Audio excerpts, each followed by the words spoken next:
అగ్గి వెలుగుస్తున్న రాజగోపాల్ రెడ్డి, మంట పుట్టిస్తున్న రాజగోపాల్ రెడ్డి, రాష్ట్ర రాజకీయాల్లో పెట్రోల్ అంటించి మరి వేడి పుట్టిస్తున్న రాజగోపాల్ రెడ్డి మంత్రి పదవి ఇవ్వనందుకు రాష్ట్రంలో ఉన్న కాంగ్రెస్ పార్టీని తల కింద ఊపేస్తున్న రాజగోపాల్ రెడ్డి ప్రజా సమస్యల మీద మాట్లాడి కాంగ్రెస్ పార్టీకి ఏ కులా వచ్చి మే కులా తయారైన రాజగోపాల్ రెడ్డి రాబోయే రోజుల్లో ముఖ్యమంత్రి పదవిలో నేనే ఉంటా అనుకుంటూ స్వయంగా టిట్ పెట్టిన మహానుభావుడు రాజగోపాల్ రెడ్డి.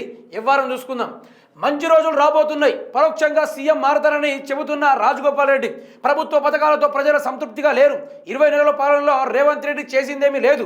అందరికీ రైతు భరోసా అందలేదు, రుణమాఫీ కాలేదు, ఇందిరమ్మ ఇండ్లు, రేషన్ కార్డులు ఘనత వైఎస్ఆర్కు ఇవ్వాలి, మంత్రి పదవి అక్కర్లేదు, నాకు మునుగోడు ప్రజలే ముఖ్యం, ఎవరు ఏమనుకున్నా ఉన్నది ఉన్నట్లు మాట్లాడితే తప్పేంటి అనుకుంటూ మొన్న ఆయన ట్వీట్ కూడా పెట్టారు.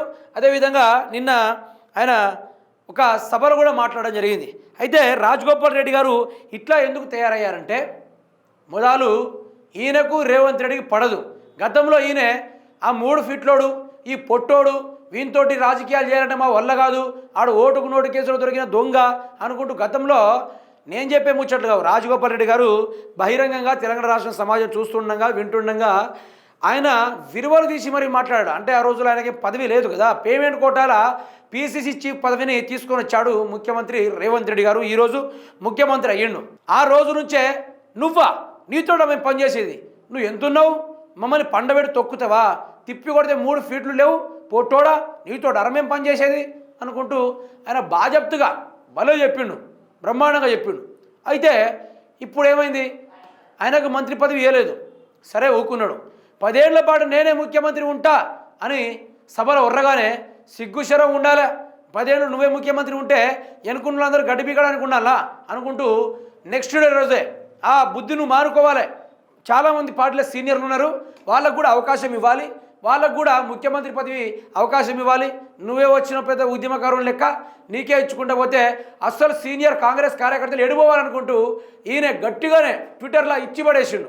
రైతు బంధు రాలేదు, రుణమాఫీ రాలేదు, ఏది కూడా కాలేదని రాజగోపాల్ రెడ్డి చెప్తా ఉంటే నిజానికి అసలు కాంగ్రెస్ రక్తం ఇట్లా ఉంటుందా అనేది ఈరోజు తెలంగాణ సమాజం అనుకున్న తీరు.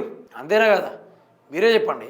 ఈ రాష్ట్రంలో ముఖ్యమంత్రి రేవంత్ రెడ్డి గారు తన స్వల్ప లాభాల కోసం తప్ప ప్రజల కోసం ఏ రోజైనా ప్రయత్నాలు చేసిండా? ఎక్కడ చేయాల, ఎప్పుడు చేయాల. ఘోరంగా మారిపోతుందంటే చెప్పలేనంత రీతిలో మారిపోతుంది వ్యవహారం.